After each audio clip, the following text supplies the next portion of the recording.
Did you know that a batter can be given out without the bowler getting credit for the wicket?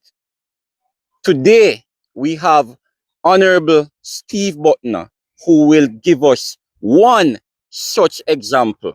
Welcome, everyone, to the official YouTube channel of WICUA, where we educate and share insight into cricket umpiring tips, and we delve into the spirit of the game and the laws of cricket. Mr. Bucknor here will be focusing on and demonstrating one such example of a batter being given out without the bowler getting credit for the wicket, obstructing the field. Greetings to our listeners, and especially those who are interested in umpiring, knowing more about the game. Obstructing the field. A batter can be given out obstructing the field, and in this case, the bowler will not get the credit. And there's one famous example many years ago, over 100 years ago, in England, when one of their celebrities in batting hit a ball high in the air towards mid-wicket. Two fielders were running towards the ball, hoping that they could reach there in time for a catch. And the batter shouted, "Mine!" Both fielders stopped. And once they stopped, it meant that the catch could not have been taken. But in those days, nothing happened. In today's cricket, that batter would be given out obstructing the field because he prevented what possibly could have been a catch from being taken. Wow, that is such a powerful example, because there are things in cricket, and the history has proven it, right? That um some things that transpired before, they were allowed to have taken place. However, the knowledge that we have today, some of these things have to be clarified, you know, and things have to be put in place, like various laws and even conditions of play, depending, to really prevent such occurrences ever happening again. And that's what you're saying, right? Yeah, sure. But can I just add a little bit to it? Sure. In a case where the non-striker is a person who committed the offense, for example, a catch is to be taken maybe near to the pitch at mid-on, mid-off, and the non-striker imposes himself and prevents the fielder from taking the catch.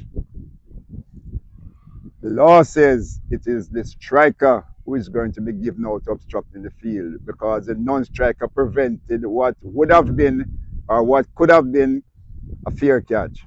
So tactically, you would not want to see your better batsman get out. So you're there obstructing the field, hoping that the umpire would have given you out. But because it was done tactically, then it is the striker who would have been given out obstructing the field when he did not really do the obstruction. But the law is making certain that things even out itself in the end.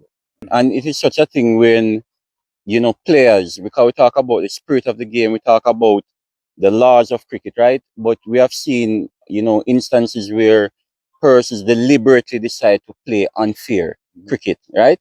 And this is such an example, as you're outlining to our viewers, right? And these are some of the things that we have to delve into, being WICUA, wanting to share cricket knowledge around the world on a global scale. We have to really delve into these things because we want to ensure cricket is played with the right spirit and within the laws. Is that right, Mr. Bucknor? Oh, sure. Are we hoping that sportsmen will still continue playing cricket, being a good sport? Right, and as you mentioned that we know that it started out as being a gentleman's game, and especially when it comes down to discipline, appropriate action, being guided by the laws of cricket, being led by the spirit of the game, definitely would have decency and would have order, and those are some of the things that we actually need now. And I believe that a lot of our players, need to be educated, right? about the laws, about the spirit. And also, I believe that a lot of our officials also need to be educated, in dealing with some of these instances, incidents, that actually happen while you're playing the game. And this is one of the reasons, Mr. Button, that I'm glad that you're here. As a matter of fact, I really love your presence being here because you really have the knowledge and you have the discipline and you have an excellent character that we can definitely, benefit from and move in the right direction. So I'm really glad that you're here. And as you expound on the obstructing the field, I just hope that our viewers will actually share in this wonderful moment. For all those who have not yet subscribed to our channel, remember to smash that subscribe button, remember to hit the notification bell, and remember to share this video with your friends. Just before going into a few examples, it's important to point out that there are several ways a batter can be given out obstructing the field. For example, either batter is out obstructing the field if at any time while the ball is in play and without the consent of a fielder, he or she uses a bat or any part of his or her person to return the ball to any fielder. All right, so we're going to be discussing and showing with live examples ways in which obstructing of the field occurs in a cricket game. All right, so Mr. Bucknor, just give us an example, please. The first example was the batter hitting the ball high in the air in the region of mid-wicket, while two fielders were running in towards attempting a catch. The batter shouted, "Mine!" Both fielders stopped, which is definitely against the spirit of the game, and on appeal would be given out obstructing the field. Who would be out obstructing the field? The batter will be out obstructing the field because he's the one who caused, in this case, he's the one who caused that commotion. And when you say the batter, you're talking about the striker. The striker. So the striker would be given out. The striker will be given out obstructing the field. Obstructing the field. Wonderful. And we're going to move on to another example of obstructing the field that we have seen already. And just to prevent it from happening again, we want you to be aware that this also is called obstructing the field. The ball will be hit in the air down the pitch, whether mid-off or mid-on. And the non-striker would impose himself, preventing the bowler from taking the catch.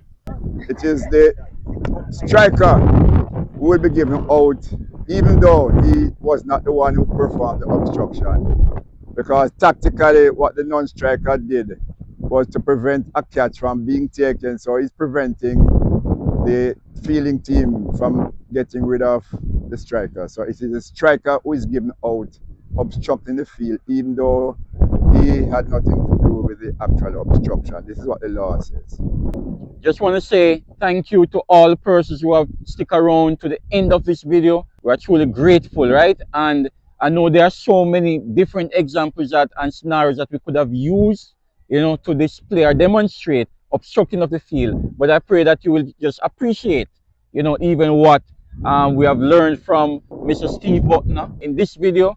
And I know that there's more information, that we'll be sharing. So I wanted to smash that subscribe button, hit the notification bell, and just stay tuned because we have more information coming your way. Just want to say thank you again, Mr. Steve Bucknor, for your dedication and your time again to share and educate. Cheers. What do you have to say today to the viewers? Well, I'm only hoping that those who are watching would have learned something. Obstructing the field is something that is definitely not sportsmanlike. And in trying to cheat, this is what happens. The batsman, the striker, or the non-striker, whichever time, can be given out obstructing the field, and cricket should not be played in unsporting manner. Thank you very much. And as you've heard, right, cricket must be played in decency, within the laws, and within the spirit of the game. Continue to watch WICUA.